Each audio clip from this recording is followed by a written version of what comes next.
चलिए, जिन जिन विद्यार्थियों का फाइनल 2025 और 5 फरवरी को एग्जाम है, बिहार बोर्ड वाले बच्चों का ज्योग्राफी का, उनको घबराना नहीं है। 70 प्रश्न जो है वो आपको ऑब्जेक्टिव के रूप में पूछे जाते हैं, जिसमें से 70 नहीं बनाने होते हैं। बस आपको जो 35 आता है वो सही सही 35 आपको बनाने हैं, ठीक है। तो आइए हम देखते हैं मात्र एक ही वीडियो सीरीज में 70 के 70 प्रश्न के ऊपर में। अगर ये 70 आप क्लियर कर ले रहे हैं और प्रश्न के इर्द गिर्द तक आप अगर समझ रखते हैं तो मान करके चलिए कि इस बार एकदम आप तहलका मचा देने वाले हैं बोर्ड परीक्षा में।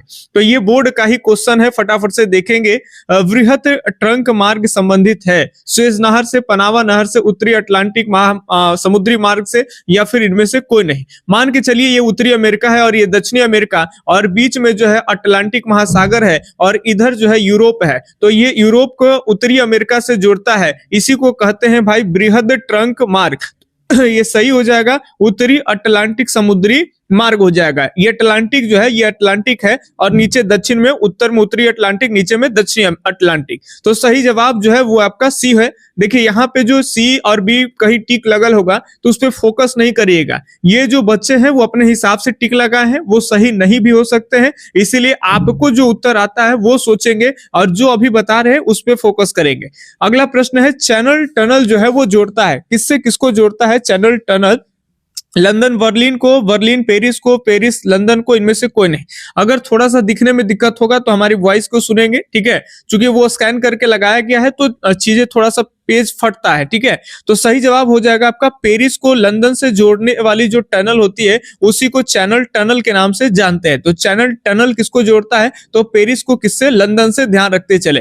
जो बच्चे अब एक साल आप पढ़े हैं तो जाहिर सी बात है कि चीजें समझ में आ रहा होगा, तो अब विश्लेषण देने का काम नहीं, फटाफट से क्वेश्चन के ऊपर में। परमाणु ऊर्जा आयोग की स्थापना हुई थी 1948 में, 50 में, 51 में, 64 में, ठीक है। आप होमी बाबा के बारे में इस समय पढ़े होंगे तो आप याद आ रहा होगा आपको। तो ये 3 नंबर प्रश्न का यहाँ पे ए उत्तर सही है। भारत में परमाणु ऊर्जा आयोग की स्थापना 1948 में हुई थी, ठीक है। अगले प्रश्न के ऊपर में देखें, आसियान से संबंधित प्रश्न आ गया आपके सामने। आसियान के बारे में पढ़े होंगे आप लोग, ठीक है, पॉलिटी में भी पढ़ना था और ज्योग्राफी में भी, क्योंकि अंतरराष्ट्रीय संगठन एक चैप्टर ज्योग्राफी में भी है, ठीक है। चलिए आसियान की बात कर लेंगे तो आसियान का मुख्यालय कहाँ है? जकार्ता, टोक्यो, दिल्ली या फिर वियतनाम? तो आसियान का जो मुख्यालय है वो कहाँ है भाई? तो ये आपके जकार्ता में है, ठीक है, इंडोनेशिया के जकार्ता में। आसियान की स्थापना पूछा जा सकता है आपसे, तो कब हुआ था? ये आसियान की स्थापना 1967 में। पहले आसियान आया फिर सार्क आया 1985 में, ये बात ध्यान में रखना है, ठीक है। चलिए अगले सवाल की तरफ अगर देखते हैं तो अगला प्रश्न है, नाफ्टा। नाफ्टा प्रादेशिक सामूहिक समूह का संगठन है। यहाँ पे कई अंतरराष्ट्रीय संगठनों के बारे में पढ़ना था आपको, ठीक है, इंटरनेशनल ट्रेडिंग वाले चैप्टर के अंदर में। तो वहां पे एक नाफ्टा भी पढ़ना है। नाम से ही पता चल रहा है, नाम में ही आंसर है। नाफ्टा प्रादेशिक समूह का संबंध किससे है?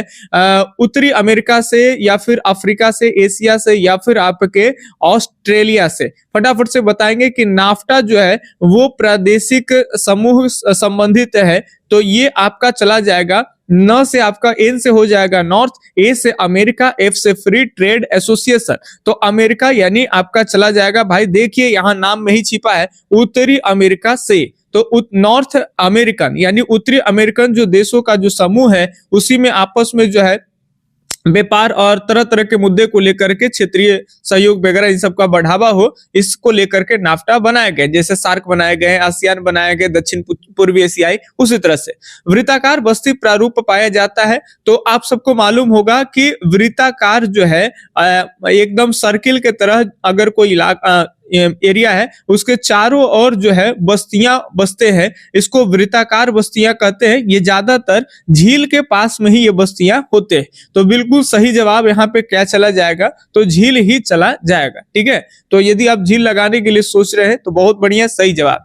अगला प्रश्न है, शायद पहली बार नाम सुने होंगे, ठीक है, डोवर पतन कहाँ है? फटाफट से बताएंगे कि ये डोवर पतन कहाँ है, इंग्लैंड में, फ्रांस में, डेनमार्क में या फिर स्वीडन में। तो अगर हम डोवर पतन की बात कर ले तो ये ब्रिटेन के अंदर यानी इंग्लैंड में। सही उत्तर क्या हो जाएगा भाई, इंग्लैंड हो जाएगा। ठीक है, चलिए अगले, फटाफट से, कहीं जाने की जरूरत नहीं है। 70 के 70 प्रश्न एकदम आराम से आपको देख करके जाना है। ठीक है, गैप एकदम नहीं करना है और काफी सही करके एकदम आएंगे। एकदम बहुत अच्छा एग्जाम किया पॉलिटी वाले विद्यार्थियों का। आपका भी उम्मीद करते हैं कि जो प्रीवियस ईयर का पैटर्न का क्वेश्चन आपको करा रहे हैं, पैटर्न का नहीं बस वही प्रश्न ही आपको करा रहे हैं, तो इस बार आपका एग्जाम काफी अच्छा जाएगा। पर्यावरण सुरक्षा अधिनियम कब लागू किया गया? प्रश्न है पर्यावरण सुरक्षा अधिनियम कब लागू किया गया? तो ये लागू हुआ था आपका 1986 के अंदर में। अगर मीठा मीठा टाइप का दिख रहा है तो ये ध्यान रखेंगे 1986 में। याद कर लीजिए कि पर्यावरण सुरक्षा अधिनियम कब लागू हुआ था, 1986 में। ठीक है, चलिए तो अगले सवाल की तरफ हम बढ़ते हैं। अगला सवाल ये रहा आपका 9 नंबर सवाल है, काकड़ा पाड़ा किस राज्य से संबंधित है? ये बताएंगे आपको लोग कि काकड़ा पाड़ा जो है वो किस राज्य से संबंधित है। गोवा से, राजस्थान से, कर्नाटक से या फिर आपके गुजरात से। ठीक है, फटाफट से बताएंगे। आप लोग पढ़े होंगे तारापुर परमाणु विद्युत ऊर्जा वाला गृह, रावत भाटा पढ़े होंगे राजस्थान का। तो इसी तरह से काकड़ा पाड़ा जो है ये आपके कहाँ है, तो गुजरात के अंदर में। ठीक है, तो यहाँ पे आपका सही जवाब जाएगा गुजरात। काकड़ा पाड़ा कहाँ है, गुजरात में है। ठीक है, ये सब परमाणु से संबंधित है। अगले सवाल है मुंबई हाई क्या है? मुंबई हाई के बारे में भी आप लोग पढ़े, मुंबई तट रेखा से 176 किलोमीटर के दूर। ठीक है, तो मुंबई हाई क्षेत्र जो है आप सब जानते हो कि ये कोयला, पेट्रोलियम से संबंधित है। आप गुजरात का मैप देखते हैं तो महाराष्ट्र के तट रेखा से खुले महासागर में ये अरब सागर का इलाका है, समुद्र है, और यही मचान बना करके, मंच बना करके सागर सम्राट की मदद से निकाला जाता है पेट्रोलियम पदार्थों को। इसको कहते हैं मुंबई हाई का क्षेत्र। ठीक है, चलिए पेट्रोलियम से संबंधित हो जाएगा। अगले प्रश्न की बात कर लें, काफी पॉपुलर है, एकदम एनसीईआरटी बेस्ड ये क्वेश्चन। बाबा बुदन की पहाड़ी बहुत फेमस है और याद रखेंगे बाबा बुदन की पहाड़ियां प्रसिद्ध है किसके लिए? कोयला के लिए, पेट्रोलियम के लिए, लौह अयस्क के लिए या फिर अभ्रक के लिए? कई बच्चे पढ़ते हैं, चूंकि बाबा बुदन की पहाड़ियां जो है वो आपके चाय कॉफी से संबंधित ज्यादा फेमस है, कॉफी ध्यान रखते हैं बहुत सारे लोग। ठीक है, लेकिन यहाँ पे एक बात और याद रखेंगे कि ये बाबा बुदन की जो पहाड़ियां है ये लौह अयस्क के लिए भी फेमस है। तो 11 का सी उत्तर एकदम सही हो जाएगा। बाबा बुदन, ध्यान रखिएगा, बाबा बुदन की पहाड़ियां लौह अयस्क, और आप ध्यान रखेंगे क्या भाई, तो कॉफी के लिए। ठीक है, चलिए कॉफी, चाय आएगा तो भी आप लगा सकते हैं। निम्न में से कौन चीनी उत्पादन में अग्रणी राज्य है? कौन चीनी उत्पादन में अग्रणी राज्य है? बिहार होगा, महाराष्ट्र होगा, गोवा होगा, या उत्तर प्रदेश होगा? तो सही जवाब की बात कर लेंगे तो भारत जो है वो विश्व में चीनी के मामले में दूसरे स्थान पे है, और वही भारत के अंदर अगर देखेंगे राज्य में तो उत्तर प्रदेश का पहला स्थान आ जाता है। ठीक है, तो ये 12 का डी उत्तर एकदम सही है। अगले सवाल की तरफ बढ़ते हैं और ये रहा आपके सामने 13 नंबर सवाल। बड़ोदरा का नाम सुने होंगे आप लोग। बड़ोदरा किस राज्य में अवस्थित है? गोवा में, महाराष्ट्र में, गुजरात में, पश्चिम बंगाल में? तो बड़ोदरा जो है ये आपके, एक मिनट अभी गलती हो जाता, बड़ोदरा की बात कर लेंगे तो ये कहाँ है भाई, तो ये गुजरात में है। तो ये 13 का सी उत्तर सही है। अगले सवाल की तरफ बढ़ते हैं। हरिके बांध किस राज्य में है? हरिके बैराज बांध के बारे में आप लोग पढ़े होंगे, नहीं पढ़े होंगे तो कोई दिक्कत नहीं, जान लेंगे। ये बांध जो है वो आपके पंजाब में है। कहाँ है भाई? पंजाब में है। तो ये याद रखेंगे, 14 का बी उत्तर एकदम सही हो जाएगा। ठीक है, हरिके बांध कहाँ है? पंजाब में है। आगे 15 नंबर प्रश्न की ओर देखेंगे। ये रहा आपके सामने 15 नंबर सवाल। निम्न में से कौन मानव विकास का उपागम है? फटाफट से देखेंगे कि इनमें से कौन मानव विकास का उपागम है। आय उपागम, क्षमता उपागम, कल्याण उपागम, इनमें से कोई नहीं, ये इनमें से सभी। तो अगर हम बात कर लेंगे कि मानव विकास का उपागम कौन सा है, तो मानव विकास का उपागम आय भी है, जो कि काफी पुरानी उपागम मानी जाती है। क्षमता उपागम, कल्याण भी है, तो यहाँ एकदम डी उत्तर सही है। ठीक है, डी उत्तर सही होगा इनमें से सभी। अगले सवाल एकदम नॉन स्टॉप, आप ध्यान से सुनते चलेंगे, जल्दी जल्दी 70 प्रश्न देखेंगे। ठीक है, और 70 के 70 आपको एकदम बढ़िया से कर लेना है, ताकि एकदम 35 तो आराम से वहां जाके बनाए। निम्नलिखित में से कौन तृतीय क्रियाकलाप से संबंधित है? खनन है, सेवाएं हैं, या फिर खाद्य प्रसंस्करण है, या कुटीर उद्योग है? तो तृतीय क्रियाकलापों से संबंधित अगर हम बात कर लेंगे तो बिल्कुल सही जवाब चला जाएगा आपका सेवाएं, यानी बी उत्तर एकदम सही है। ठीक है, चलिए ध्यान रखेंगे। अगले सवाल की तरफ बात करते हैं। ये 16 का आपका बी हो गया जी। और 17 नंबर सवाल की तरफ बढ़ते हैं। ये रहा आपका एकदम प्योर एनसीईआरटी वाला, इसको प्रश्न बोलते हैं कोल खोज, इसको कोल्हक खोज कहते हैं, एनसीईआरटी में मिलेगा आपको, ठीक है। ये उदाहरण है सामूहिक कृषि का, मिश्रित कृषि का, एकल कृषि का, या फिर इनमें से कोई नहीं। तो ये सोवियत संघ के अंदर में आपका याद रखेंगे सामूहिक कृषि का प्रचलन हुआ था, इसे कोल्हक खोज कहते हैं, ठीक है। कहीं कहीं जगह पे कोल खोज यहाँ पे लिखा हुआ है, कोल्हक खोज करके एनसीईआरटी में आपको मिल जाएगा। 17 का ए उत्तर सही है। अगले सवाल देखिए 18 नंबर, आप सब जानते हैं अंगूर की खेती को बीटी कल्चर कहते हैं, ये याद रखे हैं, लेकिन प्रश्न वैसा नहीं है। प्रश्न कैसा है भाई? तो प्रश्न पूछ रहा है आपसे कि अंगूर की खेती संबंधित है मानसून क्षेत्र से, ध्रुवीय क्षेत्र से, भूमध्य सागरीय क्षेत्र से, या फिर उष्ण कटिबंधीय क्षेत्र से। तो अगर मान के चलिए आप कि ये आपका मान करके आप चलिए कि ये आपका भूमध्य सागरीय वाला इलाका हो गया, ये समुद्र है, और नीचे में ये जो आप इलाका देख रहे हैं ये नीचे अफ्रीका वाला हो जाएगा, और नीचे अफ्रीका है, ठीक है, और ये यूरोप है, और बीच में भूमध्य सागर है। तो ये यहाँ से बीचों बीच से भूमध्य सागर से जो रेखा जाती है, ठीक है, तो ये भूमध्य सागर के जो इलाका में, ध्यान रखेंगे भूमध्य सागरीय क्षेत्र में नमकीन इलाका है, तो यहीं पे खट्टे रसदार फसलों का उत्पादन काफी अधिक होता है। तो उस तरह से आप पढ़े होंगे, डायरेक्ट आप लगाइए भूमध्य सागरीय क्षेत्र, एकदम सही जवाब हो जाएगा, ठीक है। बाकी 11th हिस्ट्री में भी बहुत अच्छे से पढ़ने थे कि कैसे इन इलाकों में अंगूर का उत्पादन बहुत ज्यादा होता था, और अंगूर से कैसे अंगूरी शराब बनाए जाते थे, और कैसे मिट्टी के बर्तन के बारे में भी वहां पढ़ना था कि उसमें शराब भर भर के और दूसरे देशों में एक्सपोर्ट भी हुआ करता था, बेचे भी जाते थे, ठीक है। चलिए 19 नंबर प्रश्न है, इन वृक्षों में किसे चिंगम, यहाँ पे मिटा हुआ है, आप समझिएगा चिंगम लिखा हुआ है, चिंगम संबंधित है। आप बताएंगे कि निम्न में से किन वृक्षों से चिंगम संबंधित है? ताड़ वृक्ष से, ताड़ मतलब जो तार होते हैं, ताड़ी वाला जूस भी पीते होंगे आप लोग एकदम, ठीक है।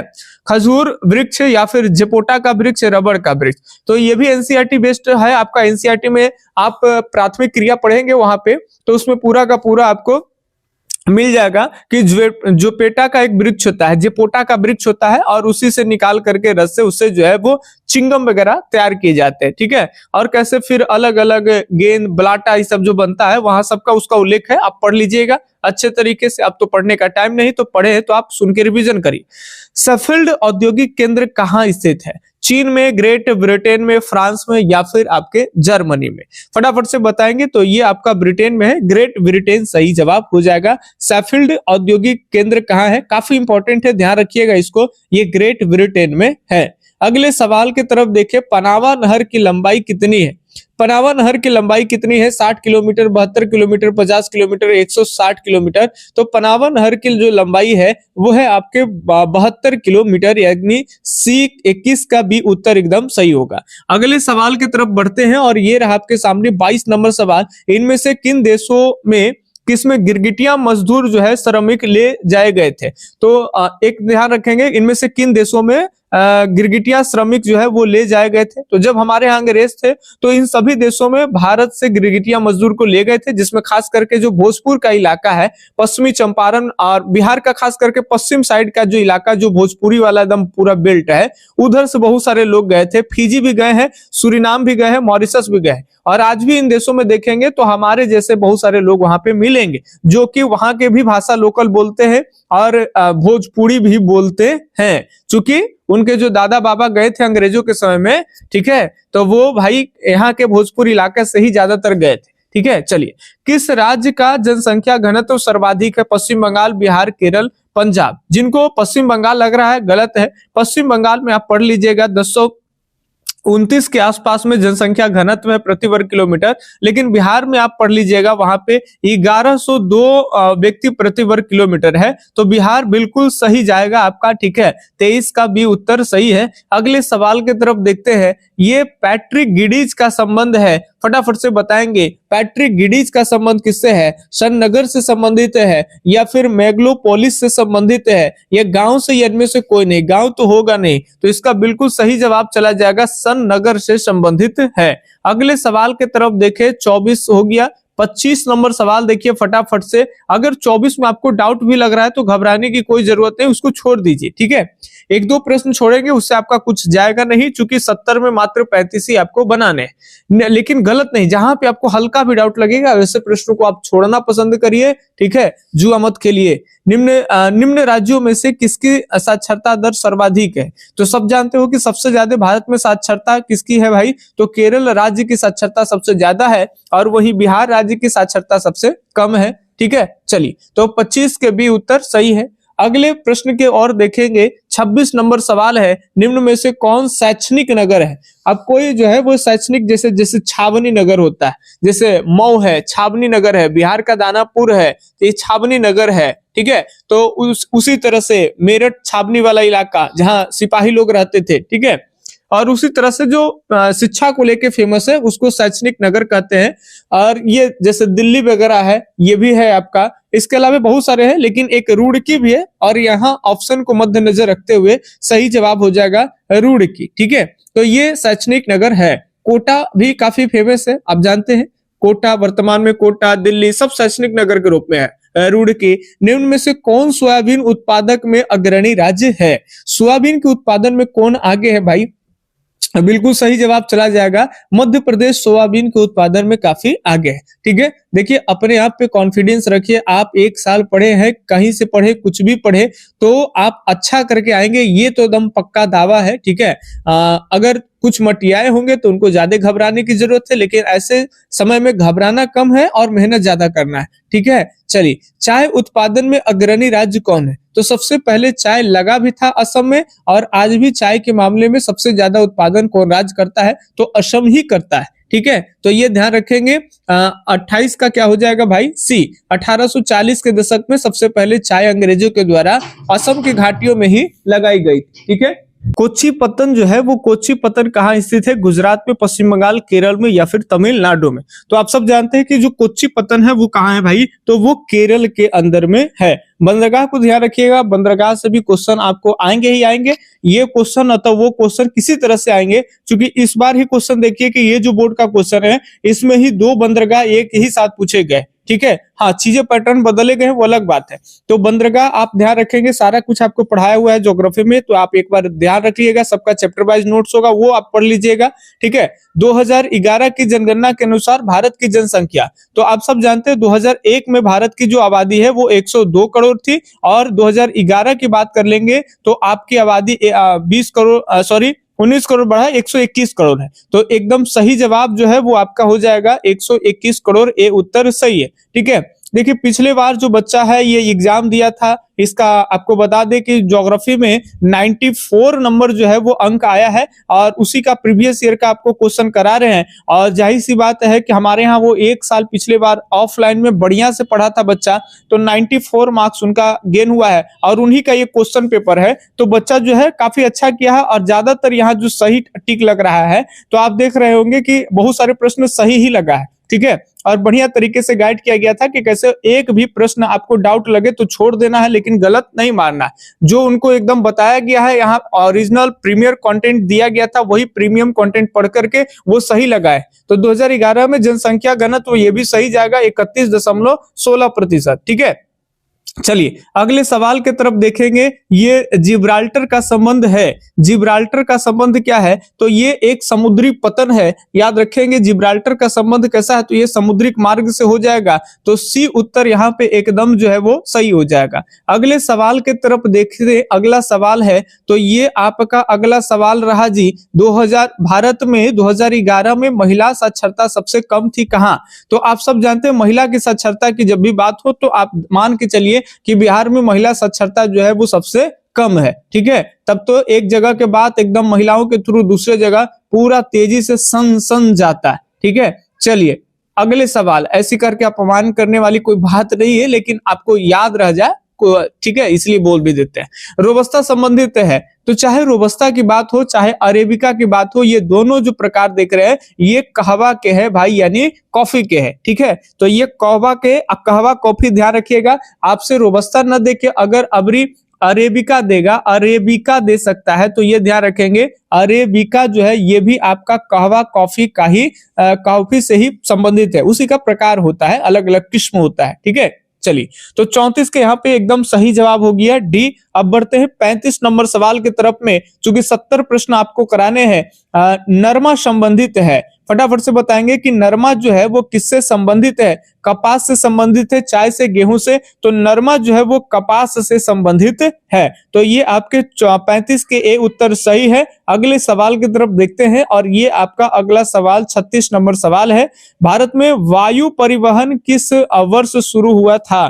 तो ये वायु परिवहन की शुरुआत भारत में 1911 ईस्वी में हुई थी, एकदम सही जवाब है। सबसे पहले वायु परिवहन की शुरुआत 1911 में। बाकी एनसीईआरटी में बहुत सारी चीजें पढ़ना था, पढ़ाया गया आपको कि कैसे आज दुनिया में, विश्व में एक कोना से, धरती पे एक कोना से दूसरे कोना भी आप जाएंगे तो 35 घंटे से ज्यादा का दूरी कहीं का नहीं रह गया है। ठीक है, अगर प्लेन से बात कर लेंगे, वो भी एनसीईआरटी पहले की बात है, अब तो और फास्ट ही आप समझ जाइए। चलिए, हजीरा किस राज्य में स्थित है? हजीरा किस राज्य में स्थित है? तो हजीरा कर करके आप पाइपलाइन के बारे में पढ़े होंगे। ठीक है, पाइपलाइन परिवहन में पाइपलाइन के बारे में पढ़े होंगे, बहुत सारे पाइपलाइन परिवहन के बारे में आपको पढ़ाया गया होगा, उसी में हजीरा आता है। और ये हजीरा कहाँ है भाई? तो ये गुजरात में। ठीक है, तो ये 37 का डी उत्तर एकदम सही है। अगले सवाल की तरफ देखते हैं, ये रहा आपके सामने 38 नंबर सवाल। मंगलोर पत्तन स्थित है, मंगलोर पत्तन कहाँ है?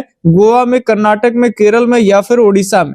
मंगलोर पत्तन की बात कर लेंगे तो ये कहाँ हो जाएगा? आप सब जानते हैं कि मंगलोर जो पत्तन है वो आपके कर्नाटक के अंदर में हो।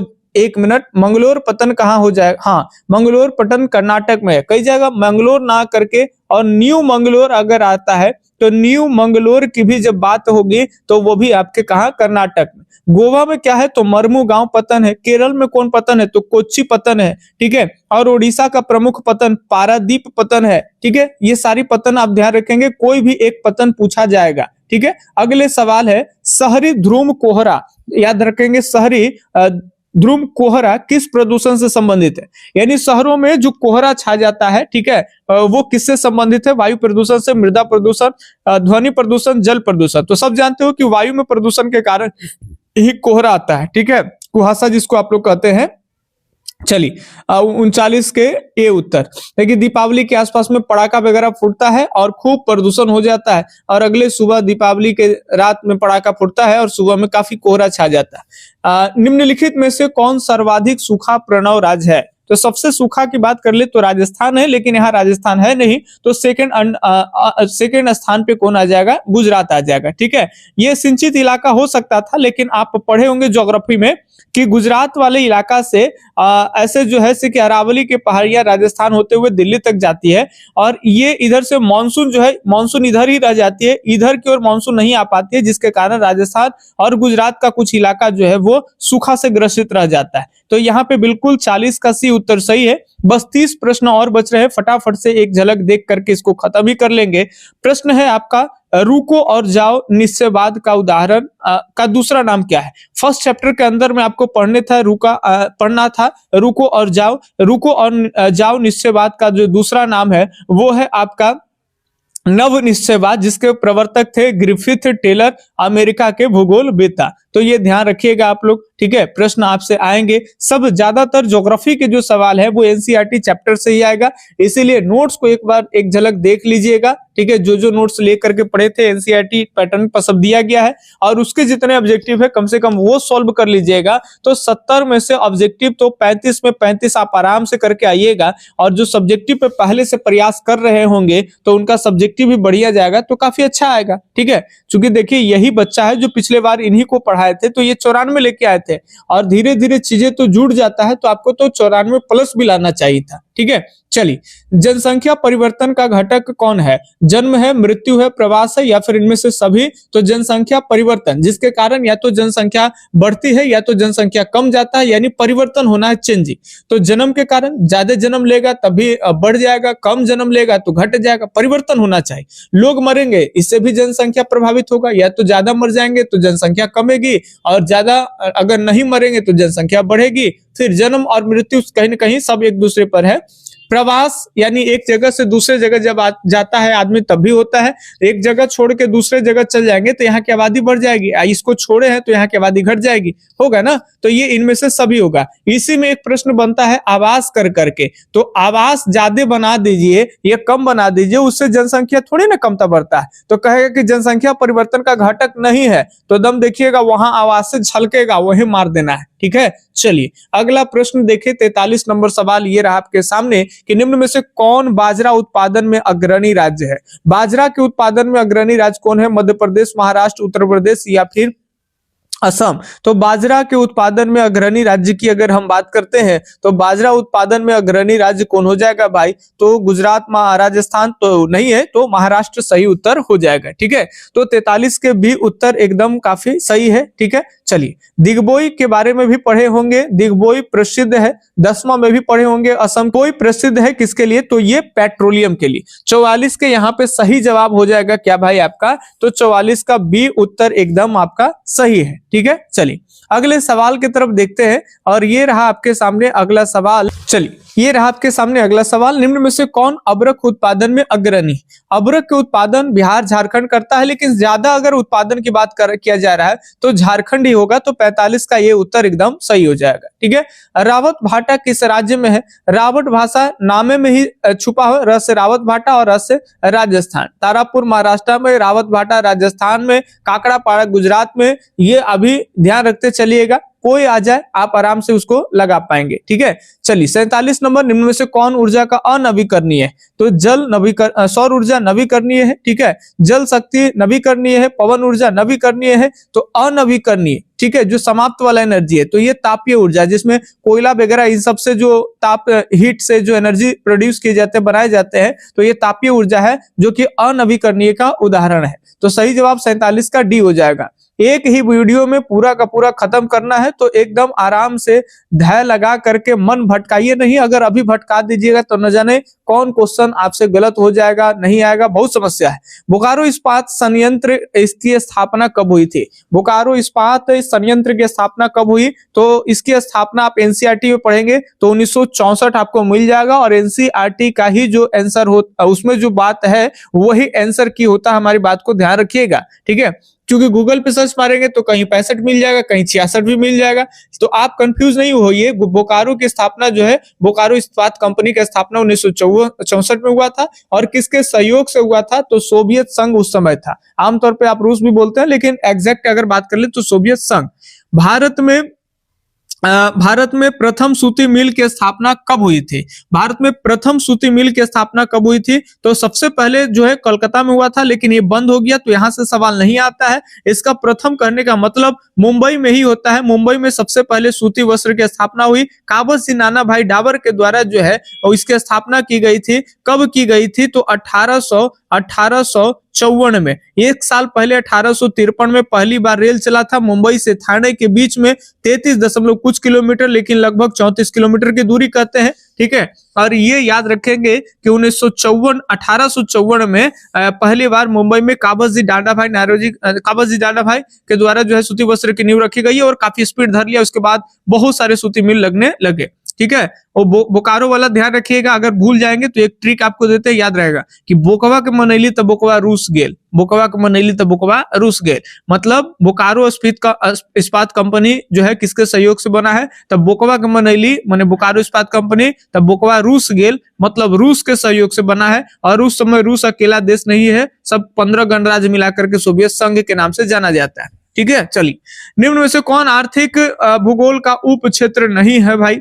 तो आप सब जानते हो कि कृषि, औद्योगिक, पर्यटन, तीनों के तीनों जो है ये आर्थिक भूगोल के अंतर्गत आता है। आप पढ़े होंगे खूब आर्थिक भूगोल, तो ये राजनीतिक भूगोल है, तो ये फलान ठेकान है। इसमें सैन्य भूगोल, आर्थिक भूगोल नहीं है। ठीक है, चलिए तो सारी बातें पढ़े होंगे। चिकित्सा भूगोल भी पढ़े होंगे आप लोग। मानव भूगोल करें, भूगोल के अलग अलग उप क्षेत्र के बारे में पढ़े थे, उसी में आपको फर्स्ट चैप्टर में ही पढ़ना था। ठीक है, 51 नंबर प्रश्न है, मानव विकास सूचकांक में प्रथम स्थान पे कौन? तो प्रथम स्थान पे तो अब स्विट्जरलैंड चल रहा है, लेकिन पहले एनसीईआरटी बुक के अकॉर्डिंग बता दे कि नार्वे आपके पहले स्थान पे हो जाएंगे। तो 51 का एकदम सही उत्तर है यहाँ पे। अगले सवाल की बात कर लेंगे तो ये रहा आपके सामने 52 नंबर प्रश्न है। निम्न में से कौन द्वितीय क्रियाकलाप नहीं है? द्वितीय सेकेंडरी क्रियाकलाप नहीं है। तो आखेट की बात कर लेंगे। आखेट, भोजन संग्रह, ये सब खनन प्राथमिक क्रिया में आता है। विनिर्माण द्वितीयक में है। प्रसंस्करण ये कंपनी में सामान बनने के ये भी है द्वितीय क्रियाकलाप में। कुटीर उद्योग ये भी इंडस्ट्री से जुड़ा है द्वितीय क्रियाकलाप में। कह रहा द्वितीय क्रियाकलाप नहीं है तो जाहिर सी बात है कि आखेट ही हो जाएगा, क्योंकि ये प्राथमिक क्रियाकलाप में आता है। आखेट है, आखेट का मतलब शिकार करना। ठीक है, चलिए आखेट मतलब शिकार करना। यदि शिकार कर रहा है, खनन की क्रिया कर रहे हैं, कृषि कर रहे हैं, पालन, मछली पालन, मत्स्य पालन, पशु पालन, सब प्राथमिक में है। ट्रक किसी संबंधित है, फूलों से, सब्जी से, चावल से, गेहूं से। तो ट्रक की कृषि के बारे में आप एक बार देख लीजिएगा, बुक्स में तो फल और सब्जी दोनों की चर्चाएं है। ऐसे अगर विवाद लगता है तो ऐसे प्रश्न को छोड़ दीजिए। ठीक है, ऐसे एग्जैक्ट उत्तर इसका फूल भी हो सकता है और सब्जी भी है, क्योंकि फल और सब्जियां दोनों खराब होने वाली चीजें है। तो इसको ऐसे जगह पे क्या होता है ना कि ट्रक के माध्यम से ही इनको तुरंत शहर के नजदीक ही लगाए जाते हैं आसपास, और तुरंत ट्रक के माध्यम से शहरों तक पहुंचाए जाते हैं। ठीक है, तो उसमें विवादित नहीं लग रहा है तो छोड़ दीजिए।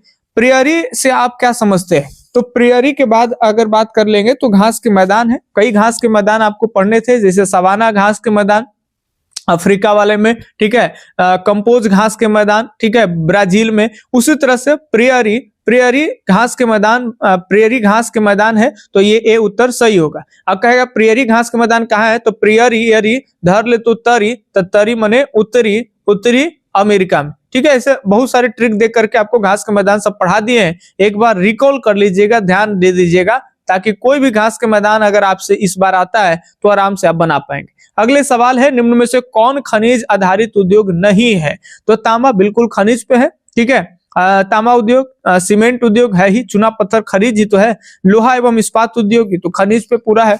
तो सूती वस्त्र उद्योग खनिज पर नहीं है, क्योंकि सूती वस्त्र का कच्चा माल क्या होता है? कपास, और ये कपास जो है वो कहां से आता है? खेती से। तो ये खनिज आधारित ना हो करके और ये कृषि आधारित उद्योग हो जाएगा। ठीक है, चलिए अगले सवाल देखिए। ये 55 हो गया, तो ये अब 56 नंबर सवाल ये रहा आपके सामने। लोहा एवं इस्पात उद्योग है, लोहा एवं इस्पात उद्योग है, आधारभूत उद्योग होगा, स्वच्छंद उद्योग, कुटीर स्वच्छंद नहीं होगा, कुटीर भी नहीं होगा, छोटे पैमाने भी नहीं होगा। तो सही जवाब होगा आपका आधारभूत उद्योग। वैसा उद्योग ये उस तरह का उद्योग है, लोहा एवं इस्पात उद्योग। इसमें क्या होता है? कच्चा माल को ऐसे प्रोडक्ट बनाए जाते हैं कि जो हमारे डायरेक्ट यूज में नहीं आते हैं, वो किसी अलग कंपनी के मशीन में यूज आता है और वो हमारे लिए प्रोडक्ट बनाती है। तो अगर कोई ये कंपनी है, इसके लिए अगर रॉ मटेरियल के रूप में अलग अलग मशीनरी टाइप के सामान बन रहे हैं, तो उस उद्योग को आधारभूत उद्योग कहते हैं। तो लोहा और इस्पात उद्योग ऐसे ही उद्योग का हिस्सा है। जैसे अगर समझा ले कि आप मान लेते हैं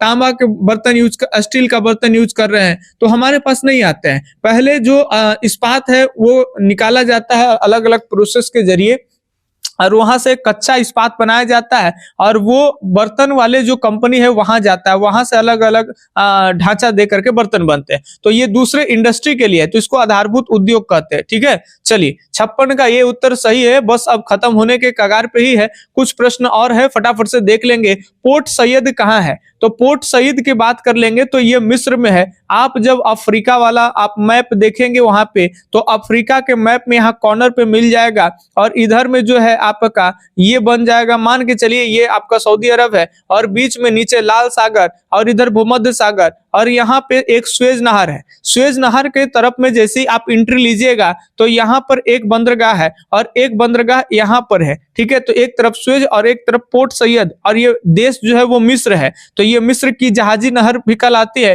तो ये याद रखेंगे किस में हो जाएगा, तो बी सही उत्तर हो जाएगा। पोर्ट सईद कहाँ है? तो मिस्र में है। ठीक है, अगले सवाल की तरफ बढ़ते हैं। निम्नलिखित में से कौन ऑस्ट्रेलिया की राजधानी है? तो किसी देश की राजधानी पूछा जाता है, हर बार पूछा जाता है, कोई एक देश दे देगा, उसकी राजधानी आपसे पूछ लिया जाएगा। ठीक है, तो ऑस्ट्रेलिया की राजधानी की बात कर लेंगे तो कैनबेरा है आपका। ठीक है, क्या है?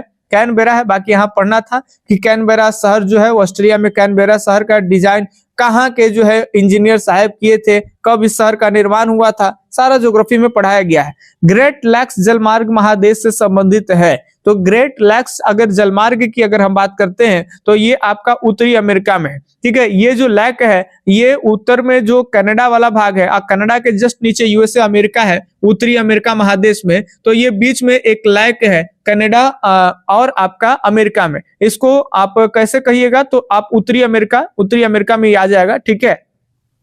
याद रखेंगे ग्रेट लैक जलमार्ग। अगले सवाल देखें, एक मिनट, चलिए माफी चाहेंगे आपसे, थोड़ा सा छिपकली वगैरह आ गया इसीलिए डर गए थे, ठीक है। हम चाह रहे थे कि आपको कोई डिस्टरबेंस ना हो, एग्जाम सर पे है तो नॉन स्टॉप चले, ठीक है। चलिए क्षमा करिएगा थोड़ा सा। 60 नंबर प्रश्न आपके सामने ये रहा, निम्न में से कौन एक नगरीय समस्या है? कौन एक नगरीय समस्या है? वायु प्रदूषण, पेयजल की समस्या, मालिन्य बस्ती, इनमें से कोई? इनमें से सभी। तो आप सब जानते हो नगर की सारी समस्या है, नगर में वायु की भी समस्या होती है, वायु प्रदूषण ज्यादा हो जाता है, पेयजल की कमी हो जाती है, और मालिन्य बस्तियां माने छोटे छोटे बस्तियां झुग्गी झोपड़ियां बना लेते हैं जहां पे बहुत सारी चीजों का अभाव होते हैं, जैसे सूर्य की रोशनी नहीं आते है, पेयजल नहीं होते हैं, बीमारी गंदगी वगैरह ज्यादा हो जाती है। तो ऐसे गंदे भरी जो शहरों में भीड़ भाड़ और गंदे भरी जो बस्तियां होती है जहां मौलिक सुविधाओं का अभाव होता है उसे मलिन बस्तियां कहते हैं, जिसको अंग्रेजी में देखिए यहाँ लिखा हुआ है स्लम कहते हैं, ठीक है। स्लम सेटलमेंट भी आप बोल सकते हो। चलिए, तो ये मर्मुगांव पतन किस नदी पर है? अब बहुत सारे बच्चे पढ़ते हैं कि मर्मुगांव जो है वो बंदरगाह है, कहाँ है भाई? तो गोवा में। लेकिन यहाँ पूछा जा रहा है कि राज्य नहीं, नदी ये पूछ दे रहा है, तो ये जो है आप ध्यान रखिएगा, ऐसे बहुत इंपॉर्टेंट प्रश्न है। ये जुआरी नदी पर है, याद रखेंगे, जुआरी नदी पे गोवा के अंदर में मर्मुगांव बंदरगाह यानी पतन है। अब आपको लग रहा हो कि यहाँ डायरेक्ट 66 प्रश्न कैसे आ गया, तो घबराई नहीं, बाकी के जो प्रश्न है वो अगले पेज में स्कैन हो गया है, तो अब आगे भी कराएंगे। 67 निम्न में से कौन भू आवर्ध पतन है? भू आवर्ध नहीं समझ में आ रहा है तो अंग्रेजी पढ़िए, यहाँ लैंडलॉक है। लैंडलॉक आपको बताए थे कि कैसे समुद्र का पानी आके बीच में फंस जाता है, ठीक है। और ये आपका लैंडलॉक पतन मात्र एक बंदरगाह है जिसको कहते हैं विशाखापट्टनम। तो एकदम 67 का ये उत्तर सही है, ठीक है। ये स्थलबद्ध पोताश्रय आपसे कह देगा, या फिर अंग्रेजी देखिएगा लैंडलॉक कह देगा आपसे, तो कहाँ मारिएगा? तो विशाखापट्टनम मारिएगा, ठीक है। चलिए, आंध्र प्रदेश में है। निम्नलिखित में से सर्वाधिक प्रदूषित नदी, सब जानता है बच्चा कि सबसे ज्यादा प्रदूषित नदी कौन है भाई? तो यमुना नदी है। तो 68 के बी उत्तर एकदम यहाँ पे सही चला जाएगा। अगले सवाल देखें, कालाहारी मरुस्थल, बहुत हिट प्रश्न है। कालाहारी मरुस्थल जो है वो कहाँ है? बड़े बड़े एग्जाम तक के ये प्रश्न नहीं छोड़ता है, बीपीएससी जैसे ऑफिशियल जो एग्जाम होता है अधिकारी बनने वाला, वहां ये प्रश्न आता है। ऐसे तो एनसीईआरटी के जितने प्रश्न करा रहे हैं ये 12th के लिए ही नहीं, आपका 12th के अलावा जितने भी अधिकारी लेवल के एग्जाम होते हैं बीपीएससी कंडक्ट कराती है तो वहां आराम से पूछे जाते हैं। बीपीएससी उत्तर प्रदेश में पीसीएस, झारखंड में पीसीएस, यूपी पीसीएस, उत्तर यूपीएससी तक भी सवाल आते हैं एनसीईआरटी के, तो इसीलिए हल्का ना समझिएगा। चलिए, कालाहारी की बात कर लेंगे तो ये आपके मरुस्थल अफ्रीका में पाए जाते हैं, ठीक है। तो 61 के बी उत्तर सही है। अब 62 सिक्किम की राजधानी, सब जानते हो, बचपन से पढ़ते आ रहे हो। अब कई लोग घबरा करके बेचैनी में कि काफी हल्का लगा और इम्फाल मार देता है, तो ऐसे में पेशेंस रखिएगा। सिक्किम की जो राजधानी है वो कहाँ है भाई? तो गंगटोक है, ठीक है। और सिक्किम में 2 प्रमुख दर्रे, ध्यान रखेंगे, सिक्किम में 2 प्रमुख दर्रे कौन कौन है? तो एक कैसे याद रखेंगे? तो ना जलो, ठीक है, ना जलो ना आपका हो जाएगा नाथुला दर्रा, और जलो जलेपला दर्रा, ये 2 दर्रा है आपका, ठीक है, पासेज है सिक्किम के अंदर में। चलिए, बेलाडीला किस राज्य में है? ये बेलाडीला काफी इंपॉर्टेंट है और ये आपके झारखंड में ये पहला पहाड़ी है। बेलाडीला बैल के आकार के जैसा है, ठीक है, तो इसीलिए इसका नाम पहाड़ी का पड़ा है बेलाडीला। और इसके पहाड़ियों के नीचे जो है काफी सारे खनिज पेटियां हैं, तो ये पहाड़ी काफी इंपॉर्टेंट इसलिए हो जाती है, ठीक है। इसका नाम है बेलाडीला, कहाँ है? छत्तीसगढ़ में। चलिए, 64 नंबर सवाल की अगर हम बात कर लेंगे तो है नहरकटिया खनिज तेल किस क्षेत्र में अवस्थित है? तो नहरकटिया की बात कर लेंगे तो ये सही जवाब होगा आपका बी, असम में है, ठीक है। कहाँ है? असम में है। नहरकटिया असम में है, खनिज तेल वाला है। नहरकटिया, दिगबो, ये सब कहाँ है? असम में है। चलिए, अगला सवाल है आपका, भारत का सबसे लंबा राष्ट्रीय जलमार्ग कौन सा है?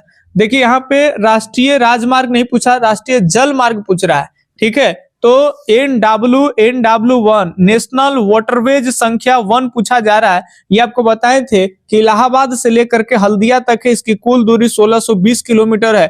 पढ़ लीजिएगा। और सबसे पहले तो ये आपका हो जाएगा भाई राष्ट्रीय जलमार्ग संख्या सबसे लंबा, तो ये राष्ट्रीय जलमार्ग संख्या 1 ही सबसे लंबा है, इलाहाबाद से हल्दिया को जोड़ता है। हो सके आपसे सवाल पूछ लिए कि राष्ट्रीय जलमार्ग संख्या 1 किससे किसको जोड़ता है, जो इलाहाबाद से हल्दिया है। इसकी कुल दूरी कितना है भाई, तो इसकी कुल दूरी जो है वो हो जाएगा आपका, ये प्रश्न करा दे इसीलिए आगे बढ़ा दे रहे, ठीक है, क्योंकि एक पेज आगे पीछे स्कैन हो गया था।